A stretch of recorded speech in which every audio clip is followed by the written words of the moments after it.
Hello and welcome back to This Week in Game Shows. I am your host and two-time game show loser, JD Lape. We're here for another recap of this week in Who Wants to Be a Millionaire. Um, Thank you to everyone who watched the video last week. Please remember to subscribe to the channel to make sure you see these videos every week. We're hoping to expand and do more shows. But for right now, we're going to be doing another Who Wants to Be a Millionaire recap. This week we had 6 contestants over the 5 days, and I want to give everyone their due diligence here in this recap. But the last 3 contestants of this week really stole the show. Just a little spoiler alert: they each won $50,000. 2 of them won $100,000.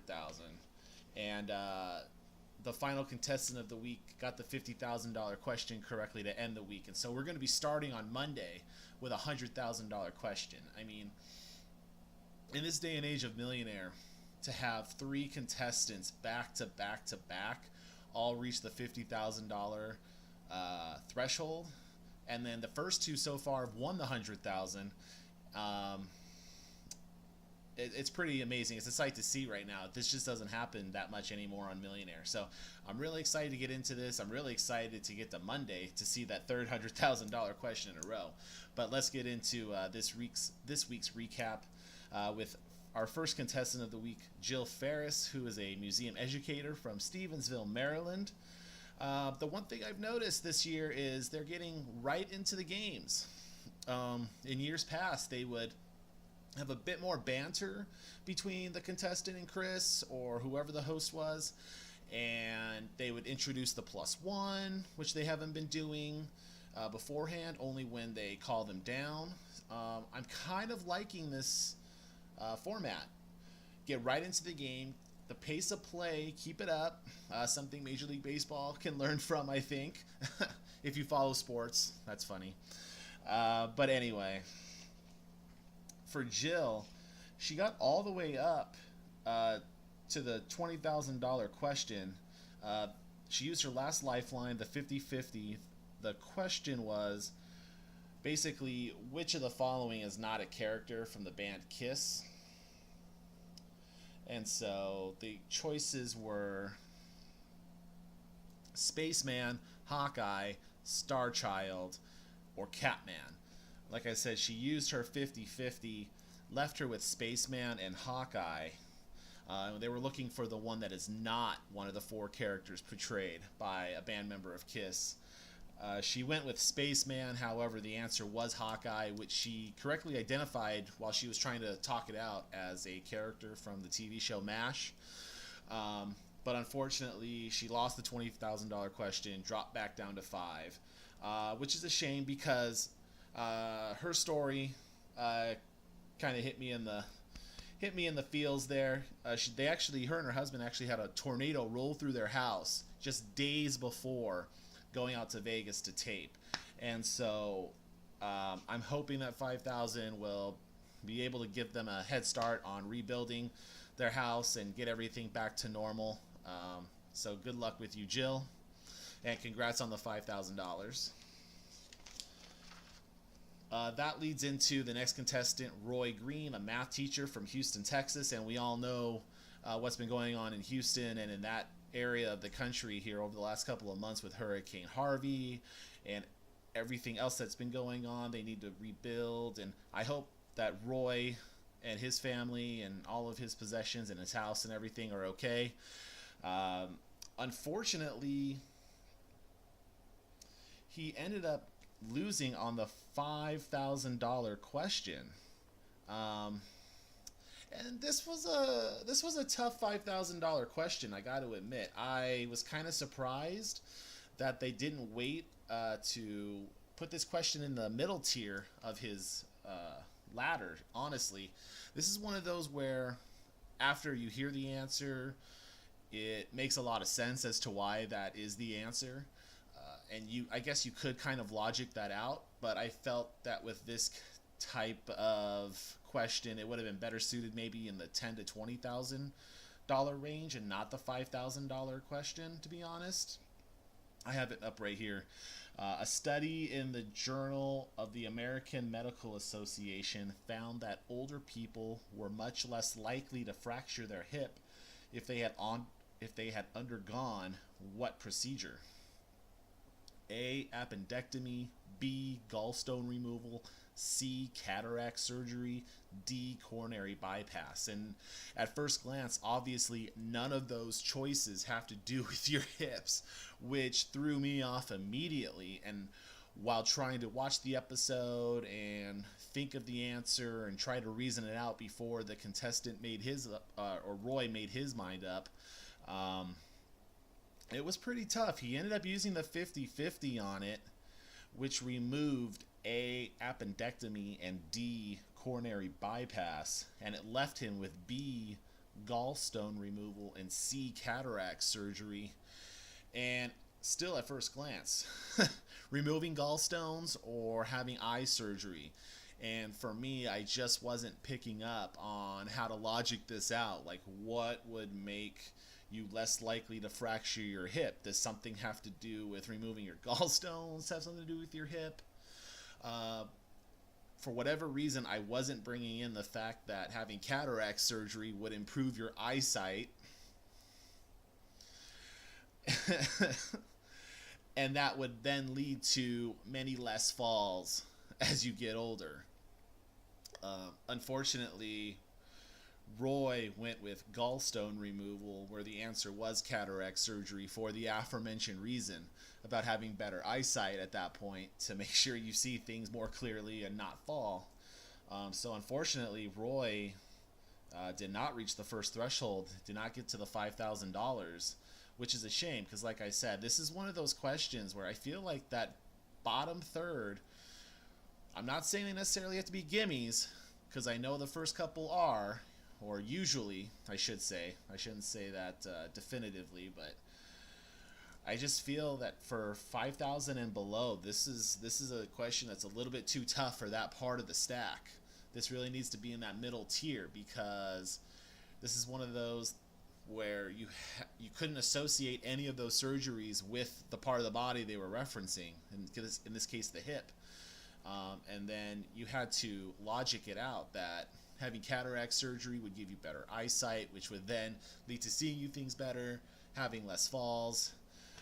That's a little bit too much, I feel, in my book for a $5,000 question. So that's a shame. I'm sorry to Roy. I hope everything is good for you down in Houston, and best of luck to you, my friend.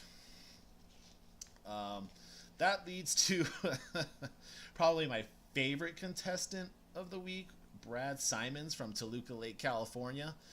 If only for one thing that he did, and that was actually, unfortunately, to end his game on the $20,000 question, which was, according to the U.S. Census Bureau, in 2016, as in 2012, approximately what percentage of eligible voters voted in the United States presidential election? And he was given the choices of 41%, 49%, 61%, and 69%. He was going back and forth between a couple because, rightly so, in the United States, we don't have the greatest voter turnout. And so he was debating on whether it was going to be 49 or 61. 41 just seemed too low, even for me. The same thing with 69 on the other end. It was a little too high. And so it's just a matter of 49%, do you think that it's half the nation, or 61%, do you think it's 2/3 of the nation that ends up voting? He asked the audience on this, where B, 49%, gets 52% of the vote. So there's a majority. This one of the slimmest of majorities, but it's a majority. And then actually A, 41, got the second most votes out of the choices. Pulling the picture back up on my phone really quick just so I can reference it again. Yeah, 22% said A, 41, and then 19% said C, 61, with 7% saying 69. And he ends up going with the audience to say B49. Hard to blame them with 52% saying B, and then the next highest one being only 22%, and they said 41. So he thought 49% of the nation voted in the past two presidential elections. And as soon as Chris opens his mouth and says one word, Brad decides to give the censors their money's worth and make them earn their paycheck in this episode, and let out an expletive, which had to be bleeped out and blurred out, which was pretty hilarious, and Chris thought so too, as he gave a smile. And then unfortunately he had to break the news that the answer was C, 61, which only 19% of the audience said. But it was one of the two answers he was going back and forth on. So he had it narrowed down. Unfortunately, the audience led him to B. But Brad ends up with $5,000 and a moment on TV that he and probably nobody else who saw that will ever forget. So congrats to Brad on his $5,000, which leads us to the back half of the week with our final three contestants. Like I said, they each got to the $50,000 plateau, which is very impressive on its own, and then to do it back to back to back. We haven't seen this in a while, especially on the syndicated version. And the first contestant of our 50,000 threshold winners is Muffy Morocco of Los Angeles. She's a tutor. She got through the first five, got to 5,000 pretty quickly on Tuesday. Show had to end, followed up on Wednesday. And she killed this stack. She did not use a lifeline for the first 10 questions. She got to 50,000 without using a lifeline. And that's including the $50,000 question, which was not really easy to figure out. I mean, again, this is one of those trying to reason, trying to logic them out, similar to what I explained with Roy's $5,000 question about the hip and the cataract surgery. This $50,000 question, I'm surprised she didn't use a lifeline, but she reasoned this out so well. I'll give you the question now. It's with roots dating back to 1881, which of the following British organizations uses the Latin motto Vita Donum Dei? Your choices are A, the Royal Pharmaceutical Society, B, the Royal College of General Practitioners, C, the Royal College of Midwives, or D, the Royal College of Psychiatrists. And there are two key points here. You actually have the Latin motto there, Vita Donum Dei, which she said roughly means God gives life. She herself said that she hadn't taken Latin in quite a while, so that's what she had deduced that to be. And then the other part is 1881. So you got to think back in the late 19th century like that, what are the terms that they are using at this time? So you have the Royal Pharmaceutical Society. Were they using the term pharmaceutical in 1881? Or were they still using terms like apothecary? Like where was that transition heading? In B, Royal College of General Practitioners. A GP is generally a term that we use nowadays. Was general practitioner a term that was used in 1881? You have the Royal College of Midwives. Midwives are still around. They're obviously not as utilized as much, but definitely midwives help deliver babies. They were used almost exclusively up through into the 20th century. Now you deliver most babies in hospitals, but midwives is definitely one that in 1881 you would probably it would make the most sense, especially more so than D, the Royal College of Psychiatrists. Off the top of my head, I know that Sigmund Freud, late 19th, early 20th century in that time frame. So would the word psychiatrist be used, and would there even be a Royal College of them? And then if you add that into the fact that she knows that Vita Donum Dei means God gives life, then you got to think about, well, which one makes the most sense about giving life?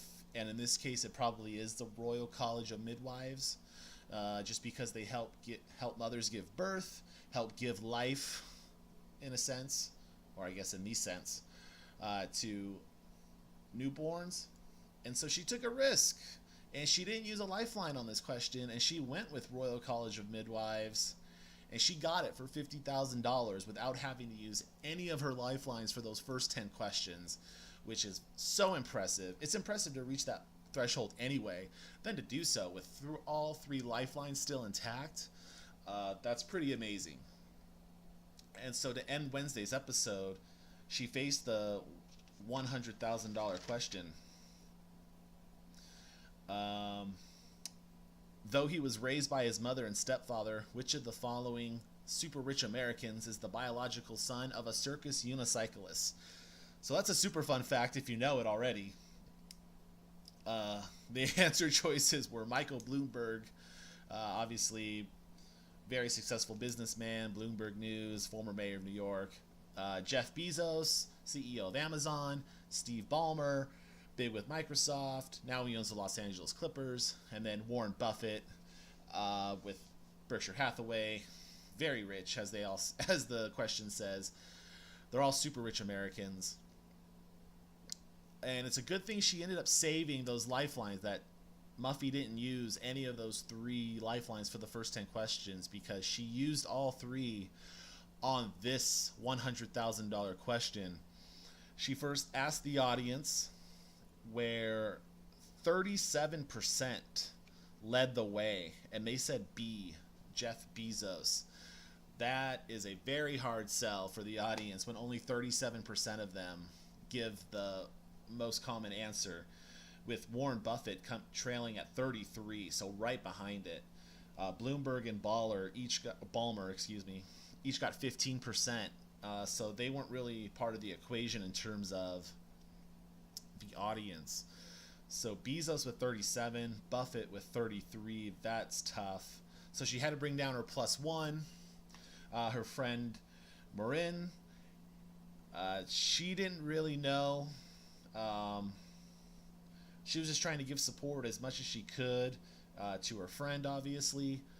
So that led Muffy to use her third and final lifeline, the 50-50, which got rid of A, Bloomberg, and D, Buffett. So the 33% of Buffett is gone, which left Bezos with 37% from the audience and Ballmer 15% from the audience. And with the $100,000 question, it's a free guess.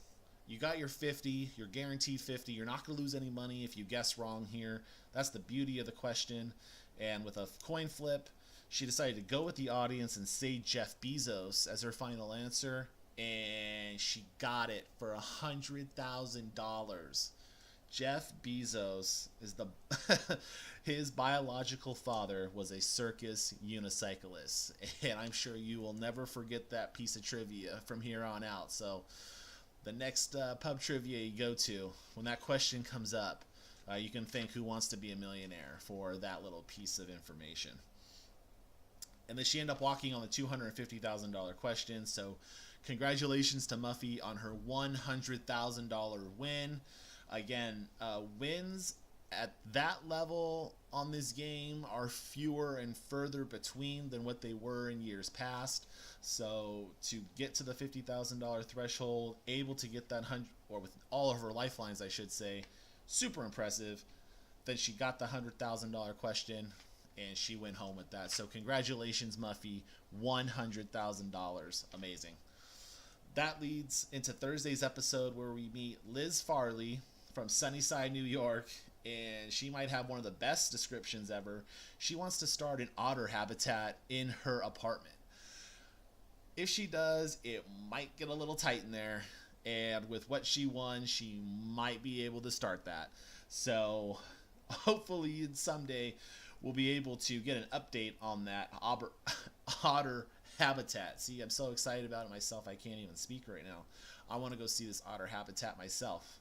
So she ended up using her first lifeline on the $3,000 question, which I would have had to as well because I didn't even know this. Shame on me.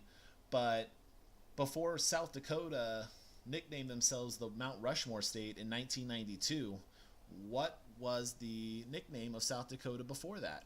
Was it the Grand Canyon State, the Sunshine State, First State, or Aloha State?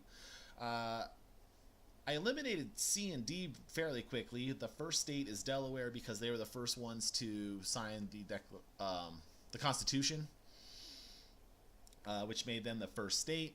And then the Aloha State, obviously that's Hawaiian for Hawaii. That was easy to eliminate, so it left the Grand Canyon State and the Sunshine State. Just based on the fact that obviously you have Mount Rushmore, you have the Black Hills and everything, I was kind of thinking off the top of my head, maybe it was the Grand Canyon State. She had to ask the audience.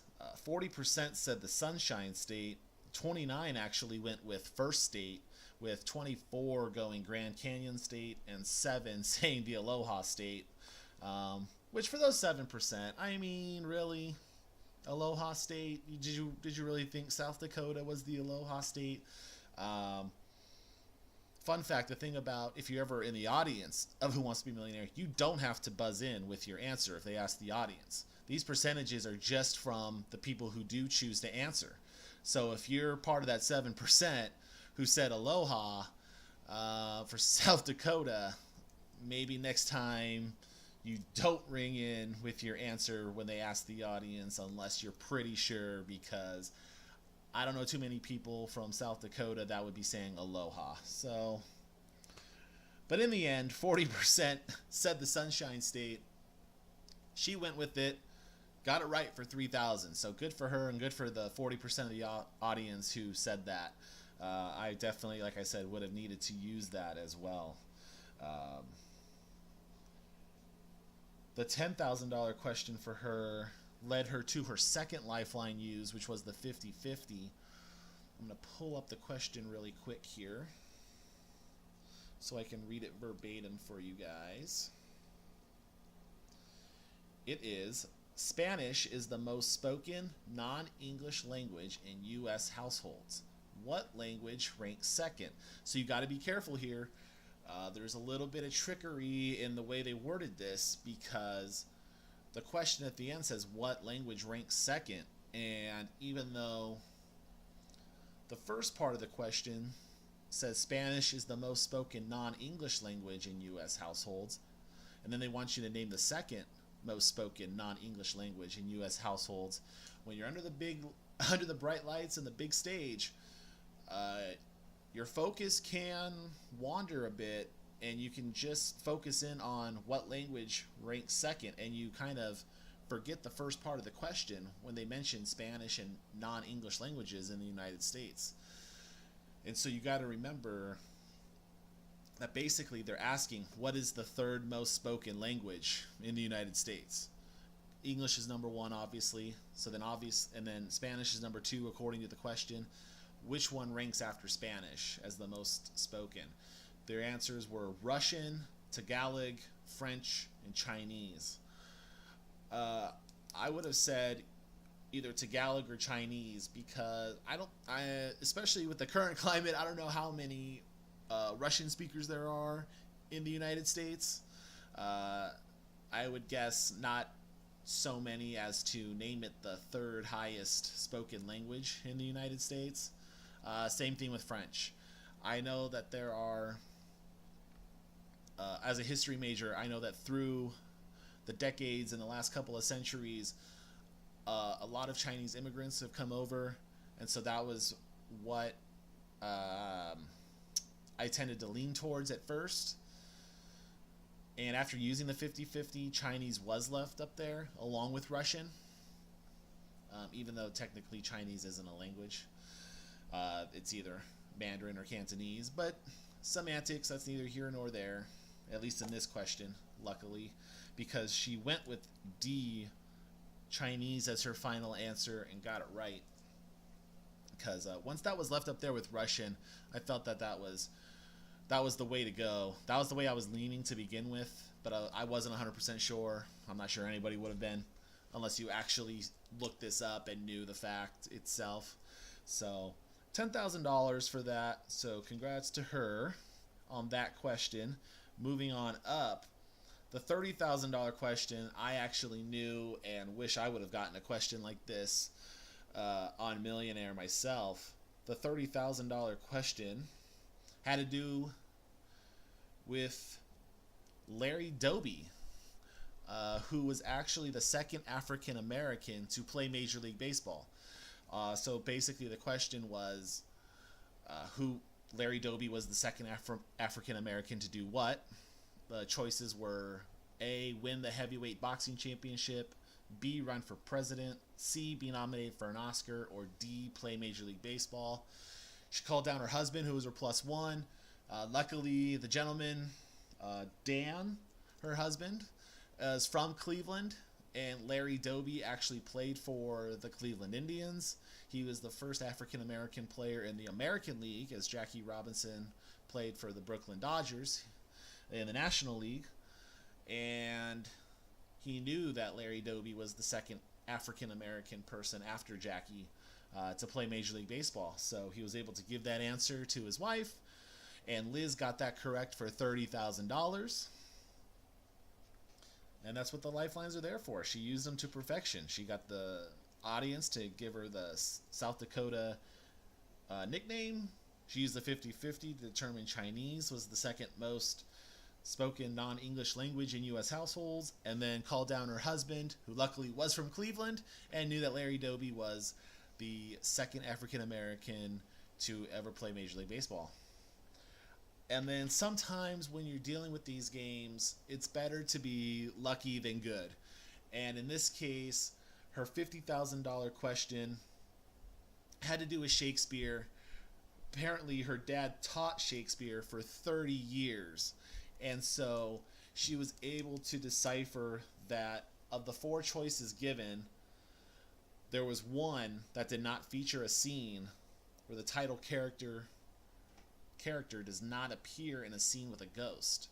And so you had to figure out of the four, either A, Richard III, B, Macbeth, C, King Lear, D, Hamlet, which of the four does not have a scene in which the title character appears with a ghost. She correctly got to King Lear, answered it correctly, got the $50,000, made her dad proud. And like I said, it's sometimes better to be lucky than good, because you can pour over as many books as you want, but at the end of the day, you're going to know what you know. And sometimes it works out where last minute cramming, you come across a piece of information that ends up helping you in the game. But a lot of times it's information that is just locked away deep inside somewhere. In this case, her dad taught Shakespeare for 30 years, so she's been around Shakespeare for a long time. And she remembered that King Lear does not have a scene with a ghost. So congrats to her reaching that $50,000 question, or that threshold, which leads her to her $100,000 question, which, if you actually know this, great on you, man. I'm telling you, her $100,000 question combined two things. It combined farming with knowledge of 80s movies. And so the question was, which of the following is a breed of chicken and not the name of a bully in a classic 1980s movie? A, Buff Orpington. B, Scut Farkas. C, Stan Gable. Or D, Hardy Jens. And I don't know how she came around to it, but she decided that Buff Orpington did not sound like a bully from a classic 80s movie. As born in 88 myself, I've tried to go back and watch those classic 80s teen movies and everything else like that. Unfortunately, I did not know enough of these names to know the answer myself. She guessed A, Buff Orpington, and luckily for her, she guessed right, and she doubled her money to $100,000. I mean, that that is the beauty of that question. You can sit there, have no idea, but with nothing on the line, it's a free guess, and she got it right. Just like Muffy before her got the $100,000 question correctly, and she ended up leaving with that. So congrats to Liz. I'm hoping to hear an update about that otter habitat, seeing as how you have the $100,000 now, and I assume that that should be enough to at least get things started. And hopefully we'll get an otter update soon. So congrats to her.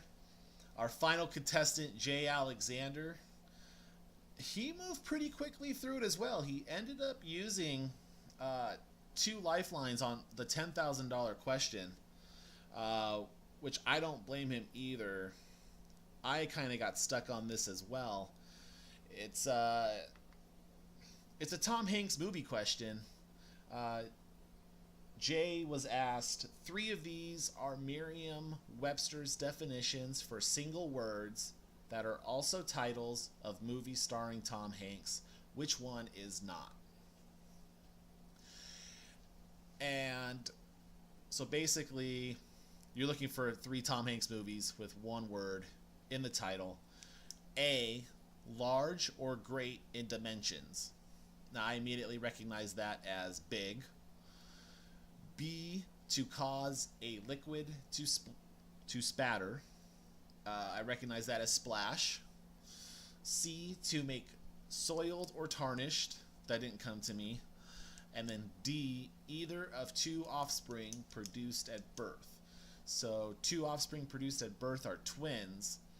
And this is where I got stuck on the Tom Hanks part, which can be dangerous because I couldn't think of the movie Twins starring Tom Hanks. Or I couldn't think of Tom Hanks doing a movie called Twins. And it took me a few minutes to realize, oh yeah, it was Danny DeVito and Arnold Schwarzenegger doing that movie. And so and then that on top of the fact that C, to make soiled or tarnished, I couldn't think of a one-word Tom Hanks film that fit that mold either. So I really couldn't decide between the 2, even though, well, once I did remember that Twins was a movie with DeVito and Schwarzenegger, then obviously I knew that that one was not a Tom Hanks film. He had to call down his +1, and then he had to ask the audience on top of that. The audience came in with percentages of 61% for D, either of 2 offspring produced at birth, which is the right answer with Twins, because that did not have Tom Hanks in it, as I've said. And then the second most popular answer was 38% for C, to make soiled or tarnished.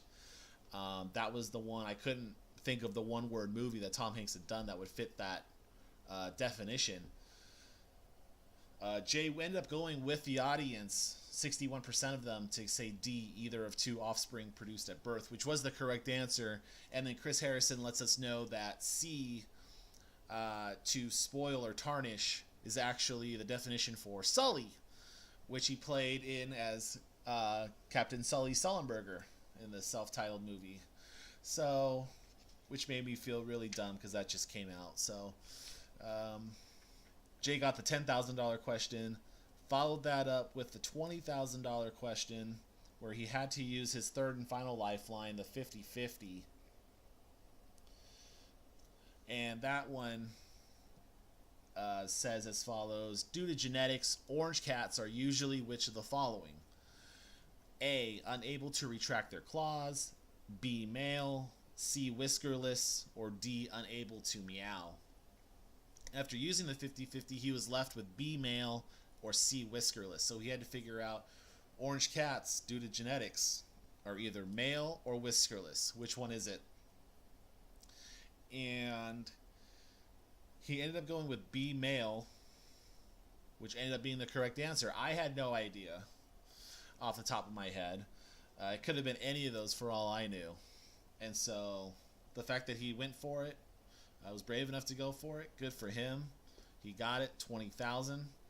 And they took a commercial break, and then afterwards they came back, and he talked about how he was the caretaker for his 90-year-old dad, and with the winnings, he wanted to find an old car that his dad had back in the day, and to take one last road trip up to see his sister, or so they could see Jay's sister one last time before he passes away, and that hit near and dear to my heart. Considering my own dad never got to see me on the game show, so I mean, from that, not that I wasn't rooting for him, obviously, but once that came on and he said that, like, I couldn't help but just be like, man, you got to go win that million now. You got to do it. And I thought that wasn't going to happen when he reached the $50,000 question. Ooh, excuse me. The $50,000 question had, in 2012, a plaque was put up in Hyde Park, Chicago, marking Barack and Michelle Obama's first kiss, which took place in 1989, just outside what establishment? And I had no idea. Unless you're from Chicago or you're really into Obama history, I don't know if you would know this off the top of your head. Jay did not. It was A, Baskin Robbins, B, Barnes & Noble, C, Pizza Hut, or D, AMC movie theater.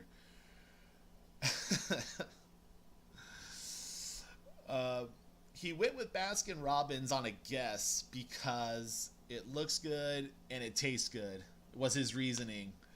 But it doesn't matter the reasoning when you get it right. And he got it right. It was Baskin Robbins. Amazingly, he got to the $50,000 threshold, and that's when time expired on Friday, which means we are going to start Monday with a $100,000 question, the third straight $100,000 question. Again, in this day and age of Millionaire, you don't see that with three contestants back to back to back get to that $50,000 threshold and see that $100,000 question, and hopefully he can get it as well.